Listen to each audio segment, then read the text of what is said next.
my finishing, they're like the backbone of the studio. So my first assistants were, like, I worked out of my house first, and I just had like a little corner store attached to it. And my neighbors across the street, they would just come over and like sit on the bench and watch me work. And I was like, all right, this is okay.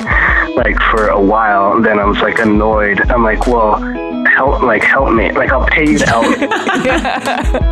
Like, you're just like sitting there, like sipping tea, watching me work. Hi everyone, I'm Jamie. I'm Amy, and this is Clever. Today we're talking to artist and designer Chris Schanck, who's made a name for himself with his alufoil series of furniture objects, in which items of industrial refuse are sculpted, covered in aluminum foil, and finished with resin. It's a visual language that could be described as decrepit luxury or romantic decay, deploying high-caliber craftsmanship and industrial materials to stunning and provocative effect. Born in Pittsburgh, he got his BFA in sculpture at SVA and his master's in design from Cranbrook Academy of Art. After graduating, he stayed in Michigan and established his Detroit studio in 2011. He's exhibited at galleries and museums internationally and has just concluded his first solo show at Friedman Benda in New York. Let's talk to Chris.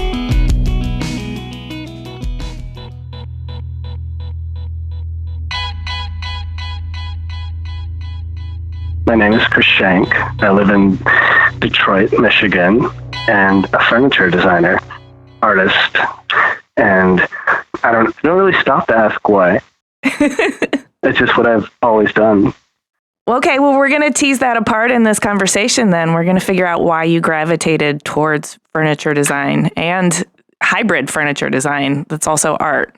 That's fascinating to me personally. I am also a Michigander. Native Michigander. Yeah, I mean, I live in Los Angeles now, but I was born and raised in Ypsilanti, so I have a deep, awesome, bone marrow deep affection for Detroit. I have like 3 great assistants who came out of Ypsi. Man, It's good people from there. It's so good. They went to Eastern, super talented, and they're like Ypsi strong. Like they really love Ypsi like over Detroit. It's like they're very territorial. So yeah. I kind of get it. We like to start from the very beginning, and I understand you were born in Pittsburgh. So I was. Can you tell us a story from your childhood that describes your youth and your family and what your experience of Pittsburgh was like? Yeah, I was born there, but I was raised in Texas. So like my time and my memories, they were like brief but like impactful. So I was born there, and I mean, we moved when I was like 5, going on 6. But it was, let's see, like at that time, like my father was a house painter. My mom was a stay-at-home mom. I had my brother Joseph and my sister Jalea. We'd already sort of moved around like a few times before we left. And Pittsburgh was like, it was a bit weird because there were like some of my earliest memories of leaving there. We left sort of in a hurry, like overnight. We sort of packed the car and drove to Texas with like no real explanation why.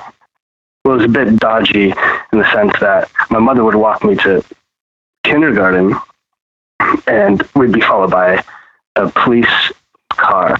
And it was like, whoa, this got really intriguing. You're gonna have to tell us this whole story. It was like, I think my parents were really young and gotten like some kind of sketchy stuff, and we had to without going into super details, like we had to leave, and it was like a weird sort of transition because all of our family was from there, like all of my grandparents, aunts and uncles, but we just sort of packed up and left like in the middle of the night. But like that didn't seem sort of weird as a kid. It seemed like an adventure. And like my other good memories there, like my mother was like really super creative, and like my first real sort of, I don't know, like art teacher, at home. And she had all these friends. We'd go to their houses and make like popsicle and yarn art and, just sort of arts and crafts. And she was like always very industrious and like good with whatever materials were around. So I just remember just like hanging out with her and her friends, like making stuff. And I don't know. And then then we took off to Texas.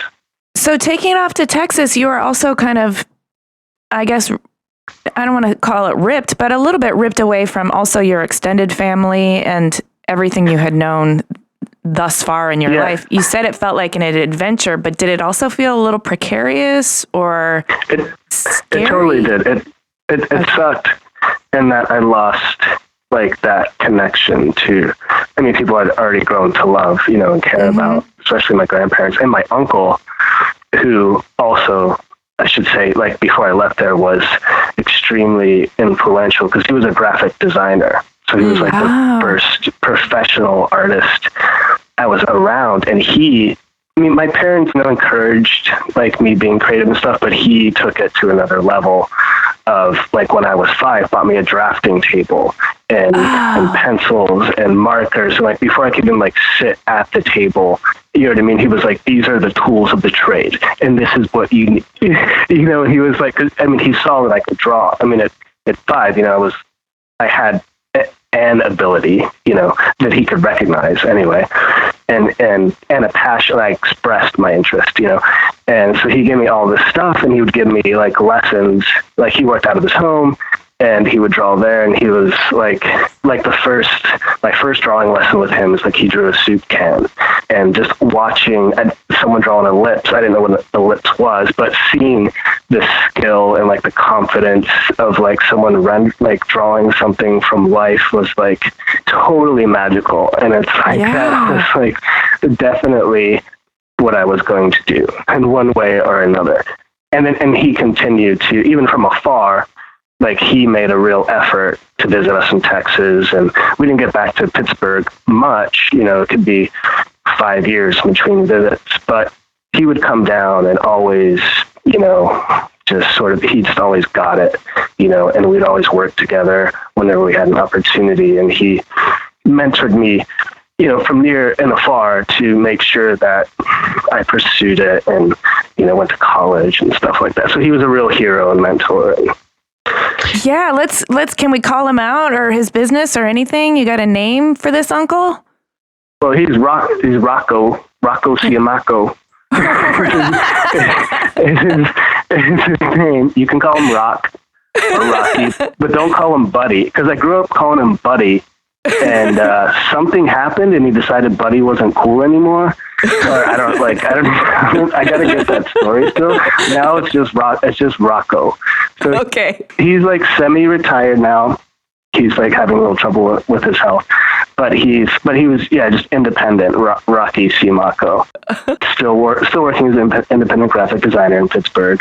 But it's also important that he came up like doing that in the 70s and 80s, and like he made the digital like transformation. But before that, he was a master in like watercolors and colored pencils. Just saw this like analog, masterful process of like rendering or the real world. That was just like beyond like, I don't know. It was what I had always aspired to do. I didn't do that exactly, but I had a great respect for like the craft early just by watching him. Well, what a fantastic influence in your life. I'm happy to hear that story. Me too. I'm super grateful. So it sounds like you knew from a young age that you wanted to pursue the arts, but high school's a weird time for kids, and there's a lot of angst and there's a lot of self-discovery. Were you involved in a lot of arts programs in your high school? I was incredibly lucky in high school because I grew up in the suburbs of Dallas, in this place called the Colony, which it is what it sounds like. It's in the middle of like nowhere. And if I'd gone to my traditional Texas high school, Newman Smith, I would have probably never made it out of Texas. But I found out there was an arts magnet high school in downtown Dallas. My middle school art teacher told me about it. And she's like, you should look into this and you should apply to this school. So it's called Booker T. Washington. And it was the first integrated high school in Dallas. So I put together a portfolio, like with her help, and went down into the city and applied and went through this, process. We had to like do a live drawing thing and a live sculpting thing and interview. Anyway, I got in it's like fame. It was like the fame of Dallas. It saved my life. If I hadn't gone to that high school and met the teachers and mentors there, like I would have never, ever, I would have still been sitting in some apartment in Dallas dreaming about what could have been if I took my creativity seriously.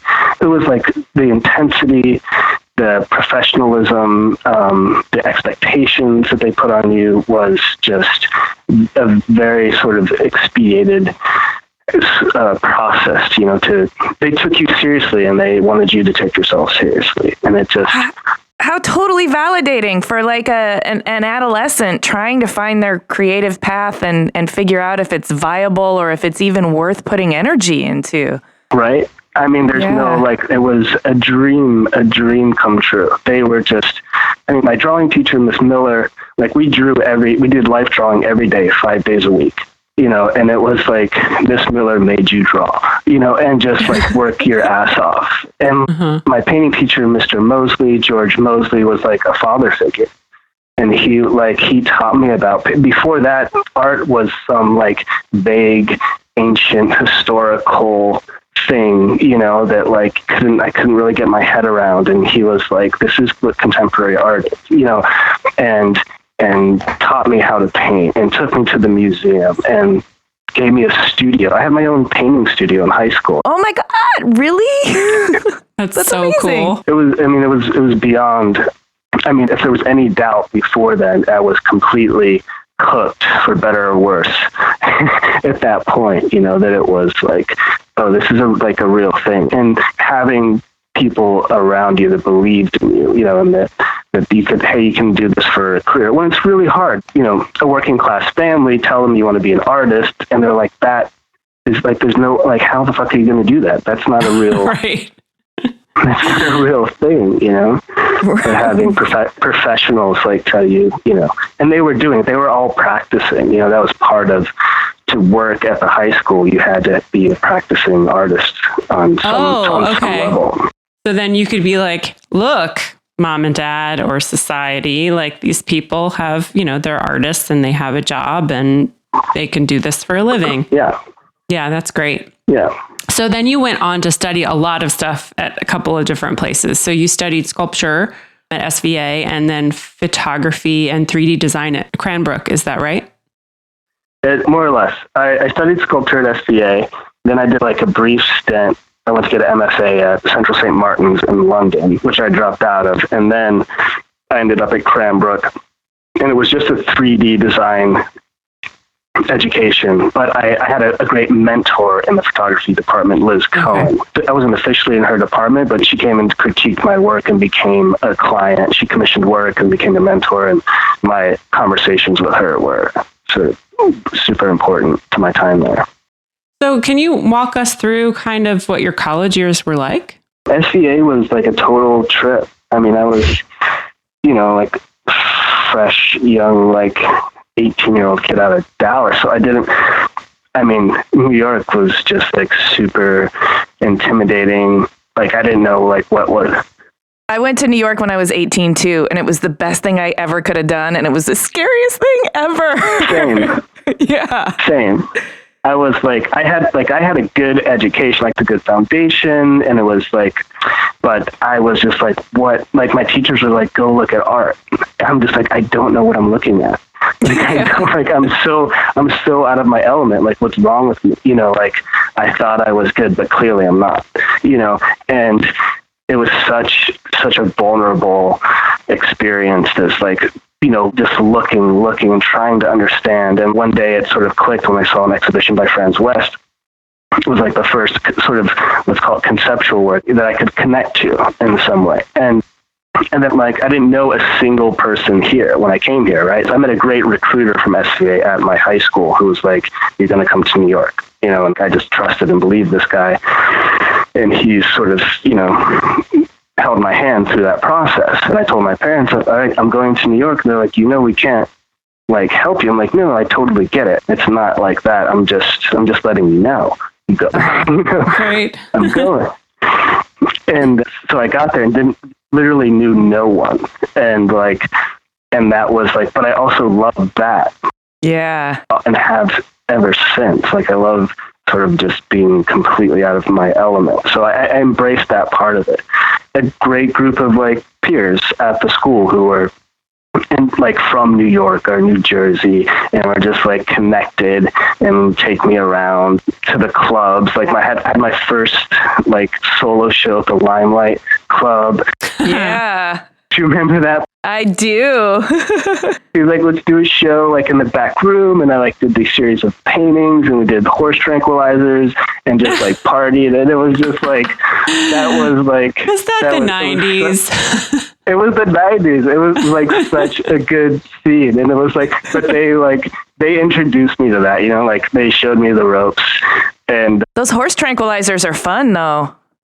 They totally are. I don't think I could handle it now, but it was super fun, and they like, yeah, it was a blast. Like I loved SVA, and you got to work with amazing sort of artists. You know, I worked with Chaim Steinbeck, who was like a hero of mine. You know, before I went there, and they were like, you know, curating you into student shows, but like, it was done by some of my favorite sort of artists. And so it was like a real confidence boost and it's amazing learning curve, you know, just trying to keep up and catch up with other kids who were just like way hipper to the scene, you know? Oh my God. You're describing my experience too. Oh my God. Right. And then immediately, like, upon graduating, like I got to show like an amazing, at the time it's gone, there's a Massimo Ariello gallery, which is in Chelsea. The guy came into my studio and picked my work, put it in a show, and what was so significant was like it was the same gallery that Felix Gonzalez Torres first showed at when he was like just starting, right? And I admired him like in college, like I came to like admire like a few people. It was like Franz West, Gonzalez Torres, and like Matthew Barney, like that, like in the 90s, like that was my jam. And he started there, and this guy put me in the gallery, and I was just like, I fucking made it. Like, it's like I'm in the same gallery as Gonzalez Torres. You know, he quickly like dropped me because we got like into a huge argument. It was a short-lived sort of thing, but it was a taste of the professional world that was like intoxicating. Is that argument worth talking about? It was maybe like it got reviewed in the Times, and it was like, oh shit, you know, and it was so exciting. But he talked about the work. I did this installation piece that was kind of like based off of these homes I saw as a kid in Dallas. It was like these developments that got abandoned and we would play in these like abandoned developments, and it was sort of recreating that environment. But my recreation was very saccharine and sweet, you know, and he talked about it as like I made a giant birthday cake. And so I called him up and I was like, Massimo, I was like, please don't tell people I made a giant birthday cake. Like, it's so much more meaningful than that. And he was like, Chris, you are not the Nazi, like, art police. You cannot tell people what to think. Like, he just fucking, like, chewed me out about trying to tell him what he should or should not say about his work or how people should interpret it. And like, we both had a point. Like, I learned that, yeah, you can't, if it's not in the work inherently, like you can't tell people what to think or how to feel about what you make. You have to let them experience it. This is an argument I have with my husband all the time. He always wants to ask the artist like why they made what they made. And he wants to know like the reason behind it and that story. And he's like, that's the true story of the art. Like, that's what it means. And I'm like, yeah, but if I look at it and I say, oh, I think it means this, is that not the true meaning of the art? And he says no. And I'm like, well, that's not fair because it's how I feel about it. And it's my relationship with it. And like, once you make art and put it out into the world, like, is it really only meaning what you meant it to, or you intended it to mean? Or does it take on all of these new meanings in a subjective way with each person that has an experience with it? I hope it's the latter. I hope it takes on a new meaning. So you're saying I'm right? I need to have that on record. I'm siding with you.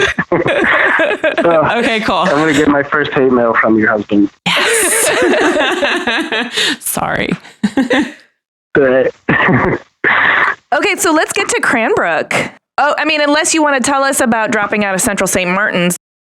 I can briefly, because it led into Cranbrook. So I went there to get an MFA in fine arts, and I was there studying. And at that point, I was already sort of making conceptual work about like architecture and design, like small scale, like fantastical, like models of like science fiction architecture and stuff like that. And I was around all these amazing artists, but I realized that I was more interested in actually doing the design instead of just being an outside sort of critic or on the fringe of the conversation. Like it intrigued me like enough that I didn't want to.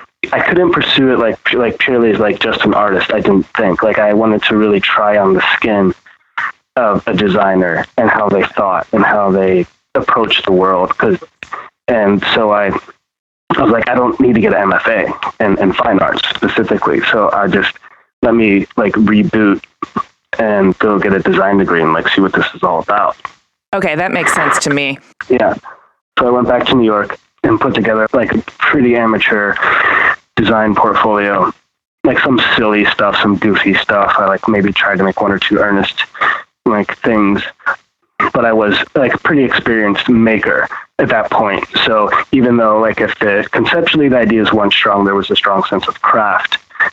And with that combination, Cranbrook seemed to be the right fit, or like they accepted that I had a fine arts background and interest in design. They were like, okay, cool, you can like explore it here. So I went there thinking that, well, trying to make not like sculptural, like artistic things at all, but I wanted to know what did it feel like to make like ubiquitous, like anonymous piece of design. Mm-hmm. Conceptually, that area like really interested me. To sort of, and to get outside of your own head and to look out at the world and, and observe and try to make still an artifact that you can put out into the world and be used without people ever thinking about how to use it or who made it. Right. So I tried doing that and like wasn't super good at it. Like I had like I made some like interesting things, but I got to know people doing it. So I thought that in the process of doing that, it made sense to get to to take on a single client or a single individual person and find like one specific need to try to design around. So that really got me interested in this idea of like not designing for many, but designing for one, which sort of led to designing for just an experience, and it didn't have to be for everyone or liked by everyone. I don't know, it went from very sort of practical to completely experience-based and not having to have like any high function in any sort of like passive way that you would expect, I don't know, a standard piece of furniture to have. Everything that you're saying totally resonates with me. This is Amy, and I'm also a furniture designer. I have an MFA from RISD, but I was never ever able to really conquer the pure utilitarian, the pureness of design for the people. I was only ever interested in this really a conceptual function, this function that invited the user in to have a long-term relationship with the piece, but the piece was really conceptual and personal. And so this sort of hybrid of furniture and sculpture, artistically speaking, that's my jam. And so it's a great territory. There was like, I had experiences in New York before Cranbrook when I was just making a living working for art galleries, museums, model making shops. But I worked at MoMA for a while as an art handler for like 3 years. Like MoMA proper and PS1. And MoMA was such a good, interesting job in that the first like week working there, you're just like chilling in the break room and the boss comes out and there's like, who wants to like dust the collection? And all the like normal staff is like pretending to sleep. They're like, I don't want to fucking do that. And I'm like, I'll do it. And he's like, cool, here's a feather duster, go to the collection, dust it off. And I was like, okay. So like to the permanent collection of the MoMA, there's not a single guard, patron, or like other staff worker. Like it is like complete VIP access to like the permanent collection. So I'm going around like dusting Brancusis, like touching them, not actually touching them. with no one there. And it was like these icons like that I, admired all my life. And there I was like, with them and interacting with them. And there was like this moment, this power of like, holy shit, like that, like breaking through that wall was like, that is like an energy that I knew I had to like keep exploring. And a lot of what I do now goes back to like that experience, trying to create something that's so like standalone sculpturally, but has this like room to negotiate it and interact with it and like figure out how you become like a part of it. Yeah. You pioneered a sort of trademark technique that you're famous for called alufoil while you were in school at Cranbrook. Did you have that feeling when you started working in that vein that this was a direction that was going to be really important for you? Yes. When I made this, like really the very first maquettes, really small, sloppy, like 3D sketches, I got like instant like feedback from the object that was really exciting. It was like a very immediate sort of process initially, but the results were like super alien to me. So much that it didn't feel like I made it, and that's what I'm like always like searching for. Like I'm chasing that dragon, right? Of like it happened, but like I don't know how it happened. Like I don't have to see myself in it. 'Cause, if it becomes alien enough, it's worth exploring to figure out where it came from and what it is. I was super excited about it initially. I didn't know that it would lead to building a more of a career off of like this thing or anything like that, but I knew that this was going to be something that was going to take some time to tease out and mature. Yeah. And it was a completely new technique. And it was just a long time of just learning how to understand this process and develop it. And it was like learning a new, like any technique, learning how to paint something. You're just learning the fundamentals, right? Until you can decide what are you going to do with it now. Are you going to paint a landscape or an abstract portrait? It seemed like it could be a whole world worth exploring. Mm. Well, it seems to me too, like kind of like creating a new language. You can create some sounds and syllables, but then you've got to apply meaning to the words and then tense, and then you've got to string them together to tell the whole story. And in a new language, the test of success is how it connects and expresses to other people. That is entirely correct. I mean, that is like spot on. Okay. Yeah. It's like, I can do it. Now, what do I do with it? Yeah. What do I want to say with it? What voice do we give to this process? And, it's a material in process, and that's all it is until you have something to say with it. Right. So that must have felt like, and you said chasing the dragon, the worst feeling in the world is sort of running around in circles, not knowing which direction you're going in. But when you find your dragon and you can just chase after it wholeheartedly, that feels really exciting.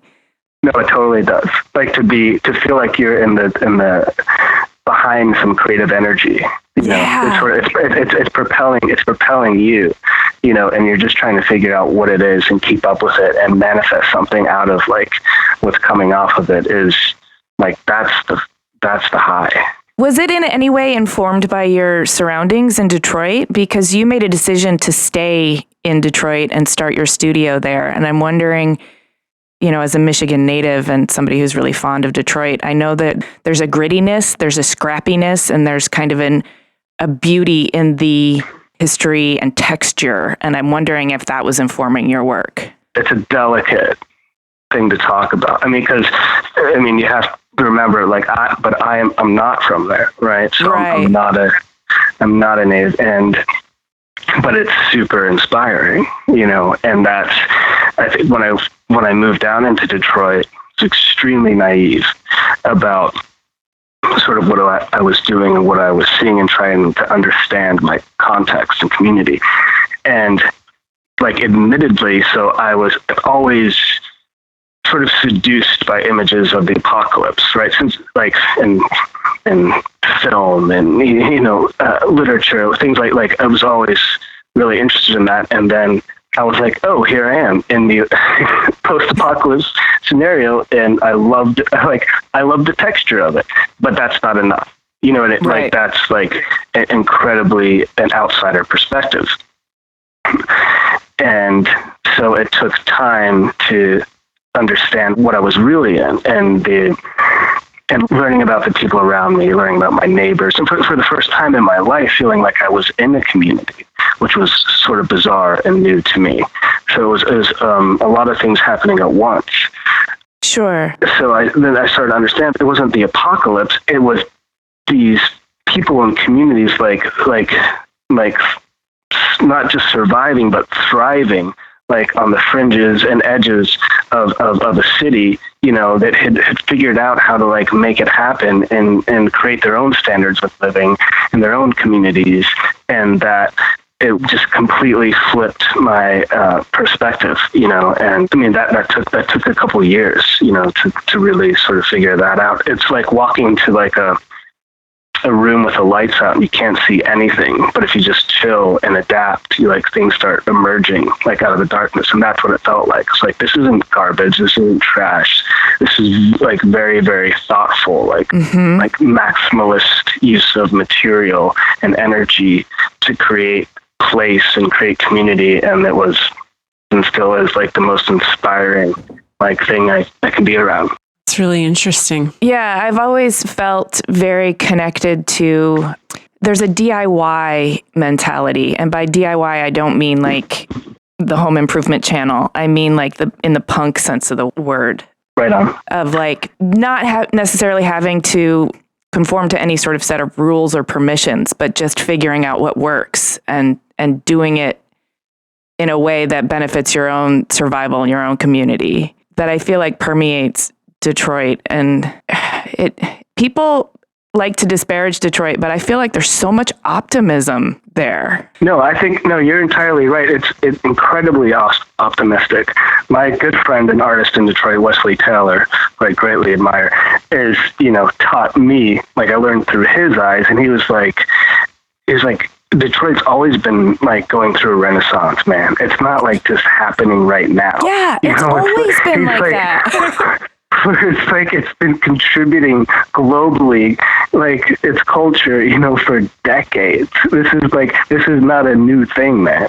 He's like, you're coming in on something, he's be a part of it, but you're not inventing it, man. Right. I was way to give you perspective. Yeah. yeah. I was like, cool, man, cool. I was like, all right. But you gotta find those people. You have to find who have been there and seen the ups and downs, and their families, have seen the ups and downs, and learn how to ride the wave and survive, and just they're. I don't know. It's always been a good city. It's just it's not just happened now. Right. Well, your love for it feels very sincere, and that comes across. It is. I mean, it's like I said, I never felt we moved. When I was growing up between Pittsburgh and in Texas, we moved about 22 times that I can remember before I left for college. So it was always. It's always bopping around, and I just had my immediate family, my brother, my sister, my mom, my dad, that was it. And then New York, it's just how many different times do you living here, and it wasn't until I got and moved into the city, into my house, and I was I'm putting down roots. I'm this is weird, this is not, I got antsy, this is not my style. They're what's the next thing? What's the next thing? And then, and then maybe, I don't know, my, internal clock was just just give it a minute, just see what this is about and see what you can do here. Because it presented the energy of the city, was just so rare and unique. Never felt anything like that. So I want to talk about your work and your shows. Your first, I think your first solo show was with Friedman Benda Gallery. Is that correct? It is. So how do you feel like your work has evolved leading up to this show? I think, you kind of nailed it earlier when you were saying it's sort of about learning, it's like learning vocabulary, right? So you just start off like little bits and then you have to like string things together and then you have to create content and meaning. I think this show was that where we not just me, but my entire studio staff like matured in the process and became like involved in creating the narratives around the work. And what we were doing for years was like me running around just trying to teach people how to do it and like what I was thinking and what I was trying to do. But by the time it came around to produce the show, I had, sculptors and assistants and people working who mastered their areas of the craft and not just the making, but became involved in like conceptualizing like what we were trying to do. So we had conversations around like developing the work and what we were trying to say with it. So it went from like a very singular experience of like just me to like much more of like family style making, so we could just take the work like further, just get funkier with it and just, really try to do like what we've been talking about doing, like in our like dreams, like 'cause we've been like up before the show doing cool work and like commissioned like shows here and there, but never a real platform, to like show off what we could do. So it's like, all right, let's totally geek out. And I appreciate you saying we, because I do feel like a lot of times when artists have either techniques or a lot of production going on and they grow their studio, they still it's very singular and people still just think of that one person and because that's like the person who represents the work, right? But it sounds to me like you work in a very collaborative environment. Is that the kind of energy that's going on in your studio at all times? It is. It's wildly collaborative, and but it's not my natural state. That's what was hard because, I come like from individual studio practice, you have these like images in your head of like the artist toiling away, completely suffering in his room by himself. Right. By himself. And that's like, I was like, that's what I'm going to do, Then it starts like growing, like kind of accidentally, like with these people around you. And then that just keeps growing and you work with them day in and day out. And it's like, it's not like assistants. It's like friends and family. And like, if my crew walked out on me now, like I'd be done. Like I was like, they're too good. Like they're too good. Like they're just so like ingrained in every part of it. Like I can't, like, I don't know, like I would survive, but I would feel like I lost like my partner, like I'd start again, but like probably doing like origami, like in a hotel somewhere. But it's like, I'm super dependent, but like in the most healthiest way. Like I've been like in like really bad codependent like relationships most of my life, but this is definitely the healthiest one where I'm just like, I really love you guys. Like, well, yeah, I mean, you guys spend all day together kind of birthing these things together. And so there has to be collaboration, but like also mutual respect and willingness to work with each other on a daily basis. Well, I also read, and you can tell us about this, but I read that there's a Bangladeshi community outside of your studio and that several Bangladesh transplants work in your studio and have actually sort of mastered your technique and taken it further than you ever did. And I love that.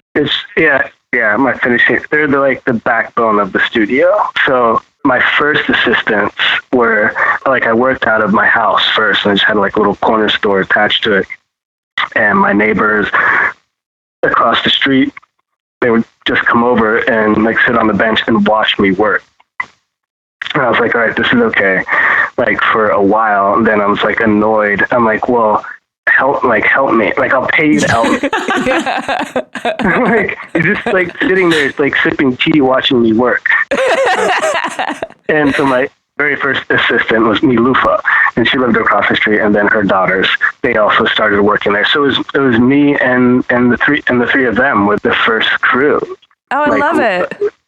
Like learning how to foil and that, like, I don't know, like you get pretty close, and like that also comes with a lot of pitfalls. But and that grew. So like at the town.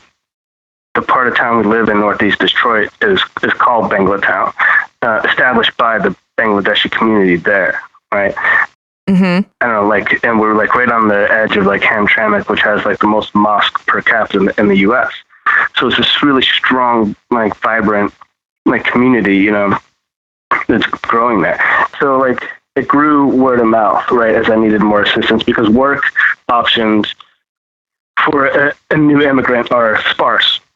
We have people moving here who are experts in craft back in Bangladesh, who are running like textile factories, in charge of quality control in leather factories, just like extremely detail oriented and sophisticated in materiality and process. Mm-hmm. But you move to the US in this neighborhood, and the best job option is to be shuttled off to a fruit and vegetable factory in the next town, you know, in the middle of the night. There's just like, you know, it's kind of fucked up. So like that's the sort of, I don't know, the circumstances of it. Yeah, but I love that you moved in and you started creating jobs and creating more community and more opportunity for these people to, you know, learn a new craft, but also be creative. That's awesome. It sounds like you didn't even really like try to create jobs. You just got annoyed with them. I didn't try to do anything. I didn't like, this was not a mission.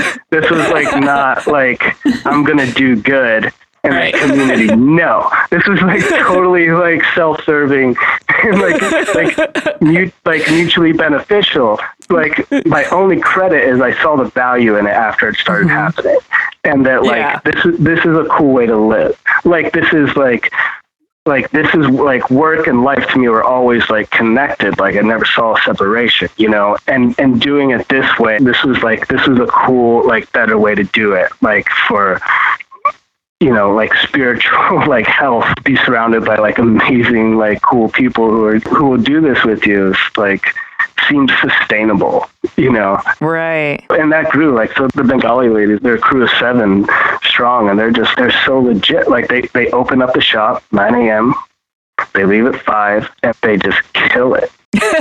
and they care about it, you know, and they get it now. And it's like, and it makes for a totally motley crew, like Detroit scene. But it does sound like the healthiest codependence I can imagine. Yeah, it is. I can accept these terms. I'm totally, I'm all in on it. And it's like, it's not all like nice and like easy. It's like working with 7 of your aunties who like give you a hard time all the time. It's like, why are you still single? And like, oh my God, they bust your, you know what? Like it's not like there's a lot of, I don't know. Yeah, it's like working with family. It gives you a hard time. It's not always easy. No, it's not easy, but it's family, and that means it's underscored by love, and love is the tent pole of well-being. So there you go. Yeah, I can get down with that. All right, that was very revealing. And speaking of revealing yourself, I'm wondering if you can share with us, like, I don't know, something you might consider to be a secret, like something, a ridiculous hope, or I mean, you already sort of exposed a fear of doing origami in a hotel room somewhere, but maybe there's something, a quirky interest or an ambition that you've never really talked about. We don't have to go in depth because it's maybe unformed, but just give us a little something. God, that's so hard. I'm so private, and like this whole like thing of working in the studio with 10 people, seeing like your good and bad side is like it's been such a learning curve for me, like emotionally. There's something to reveal, is something that I would be a fear maybe to reveal is that, like, before this, if I ever failed, I only felt like I was failing myself. And I'm very, like, inherently a pretty destructive person, like, for whatever reason. Like, there's always, like, been a trail of sort of gunpowder sort of behind me, sort of thing, you know? And so, like, that's kind of a constant fear of, like, self-destructing. But if I'm solo, it's like only I blow up. Right. Being around people that I care about and want to be able to, you know, create a sustainable situation. If I fail now, I feel like I'm failing at everyone. And that's, like, that terrifies me. That's not the answer to your question, but no, thank you for being so honest, and I totally get it. And then, you know, from this perspective, or maybe from zooming out and getting the aerial view, it's probably why the universe has put you together with these people, to keep you from self-destructing.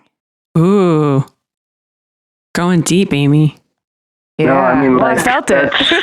No, I mean, like, if that's the plan, yeah, I mean, like, then I feel protected and lucky. Yeah.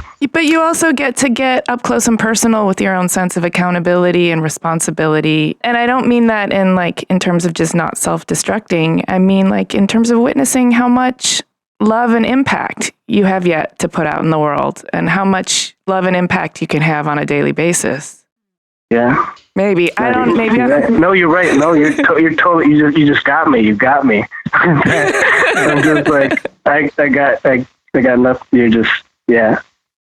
I don't know. I feel it. I don't have anything to say. You're right. Well, let's look to the future. Is there some fun adventure or something that's, I don't know, that you keep as a carrot dangling in front of you that you might do one day that makes you excited about the future?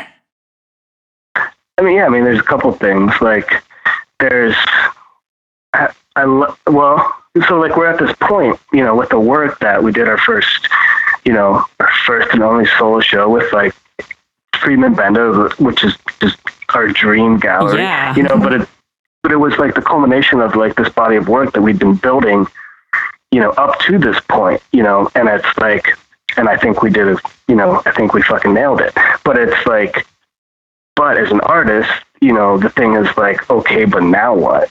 Mm-hmm. Right? So it's like, we can't, of course, like, we have more ideas within that body of work, and we're going to evolve branches of it, you know, and mature it in new ways. But it's like, what the fuck are we going to do now? Like, that's the most terrifying and exciting thing about that, like, for me, like, to be an artist, you know, like, how can we, like, what are we going to do? And we have these like scrappy models and tests and new processes we want to develop, but now we have more experience, and that we're looking at it, we're sort of flipping the narrative in the sense that we have narratives and ideas that we want to explore. And so going into materials and processes with a clear vision of what we want to talk about sort of starts to mold and define the forms and the process moving forward, which is a very different way of working for me, that it's sort of hard to define and the results are completely unknown, but that's, like, a really good place to be. That exploratory phase. Yeah. Because you know why? Yeah. Because you tinker around in there until you find the next dragon to chase. Mm. That's right. You need a new drug. You just you need a new drug, and it's gonna, like, it's gonna be so good. And, like, I'll do whatever it takes. I will do whatever it takes to get there. Like literally, there's nothing more important. Well, do you have, like, a big picture or a bigger vision for your work in your studio? Like, what's the main goal? Main goal is, like, I don't know, because I'm really, really happy with what we've achieved. If the high school Chris that we talked about, that Booker T. Washington, saw what we've created now, he wouldn't fucking believe. Like, there's no way. Like, he would have been like, you weren't supposed to live that long. The way you do things. So it's achieving what we have today. I think it's important to like stop and be really, really appreciative. That being said, moving forward is about building a stronger, more sustainable like studio, like where we want more and more authorship over what we're doing. I mean, we have total authorship, but in the sense that being able to explore the work like boundlessly, being allowed to fail, and being able to make work that expresses the world that we live in right now is the goal. Like, that's like, you want to feel relevant, man. I mean, like that, like I do, like, I want to feel like I know a little bit about who I am and the time I'm living in. And I do that through like making artifacts, and that this is just like one little blip, in time that was like right on time. Yeah. And I don't, that's the goal. That's a meaningful goal. I like that. Well, I mean, the Friedman Benda show is something that we definitely would recommend that our listeners take a look at. But is there anything else going on that you'd like to share with them? A new project coming up or something to look out for? In winter, various group shows, museum stuff, and then commission stuff that's like all private stuff, so you can't talk about it anyway. I don't know. We're working on like some new crazy stuff that I hope people like. Well, the thing is, like, people like it or hate it. Yeah. There's not a lot of people in the middle of the road for what we do. They're like, it's okay. They're like, it's great. It's horrible. So expect more. It's fantastic, or it's the worst thing I've ever seen. Well, you're doing something right if there are people who absolutely love it and absolutely hate it. Yeah. All right. Well, where can our listeners keep track of you? Like your website and social media handles? All right, my website sucks. It's like a splash page. GeoCities? It's like chrisschanck.com. It has like one image. It doesn't load properly. It's super professional. So like Instagram, that's the way to go. Chris Schanck, one word, SCHANCK, and then artsy, and then like Friedman Benda's. Like that's where most of the content is. Okay, we got it. Great. We'll put links to that stuff in our show notes for this episode too. It has been awesome talking to you. Your perspective is really, I don't know. I feel like your sincerity and your thoughtfulness and the way that you think about your work and the way you approach things, you articulated it in a way that I feel was really, really interesting. And well, I love you a little bit, Chris.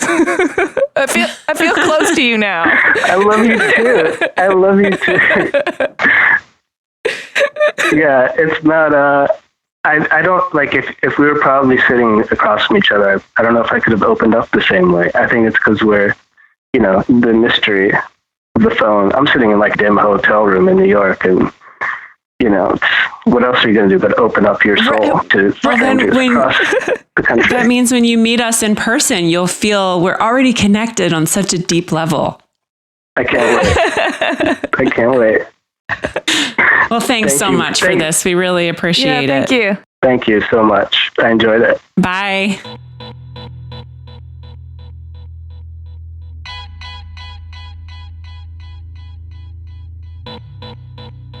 He's very down to earth and approachable, and I really appreciate that about an artist, especially someone who has a gallery show, like a solo show at such a large gallery, like a well-respected gallery. Mm-hmm. I just felt like he was like a normal person, which is so nice. And normal, but you can tell he's sensitive too, and that he hinted at a few things, like he moved around 22 times between Pittsburgh and school.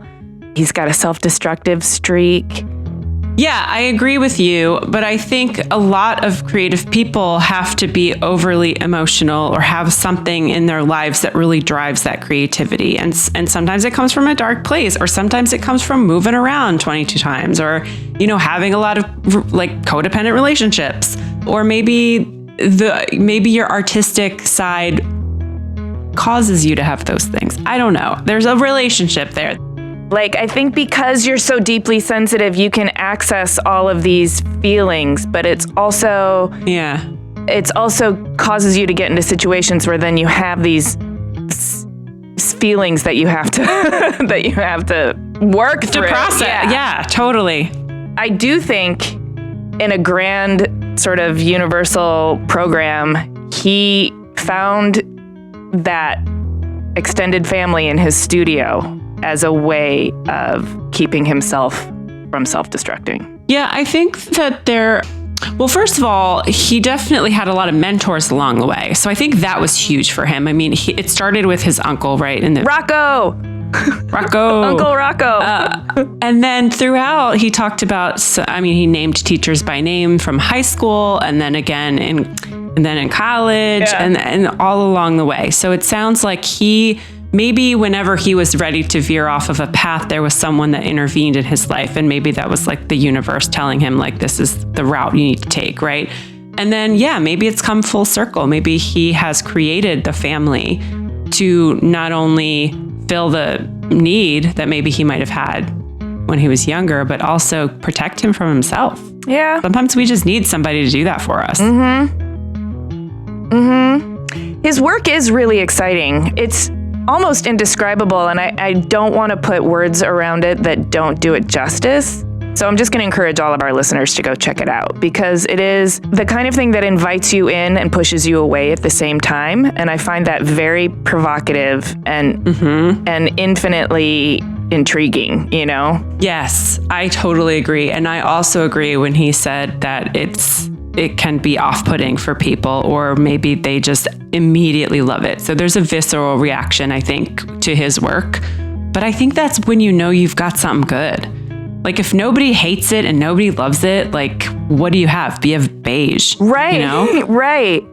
There's no passion. The people who hate it either hate it because they don't understand the depth, or they hate it because it repulses them in a very real way, which is equally as provocative as the people who love it. But could also be the goal. Well, yeah, no, I'm saying that's a valid and valuable reaction to have. Yes. But no one can say that he's a hack or that he's just, putting stuff out there kind of in a slapdash, non-meaningful way. No, and he talked about his studio and the collaboration that happens there, and the sense of family and kind of working through these things together. And also, it sounded like he respected the ideas of the people that work with him too. Yeah, or they made him respect. Right. I love that it starts with Uncle Rocco and ends with like 7 aunties who like give him shit all the time. That's great.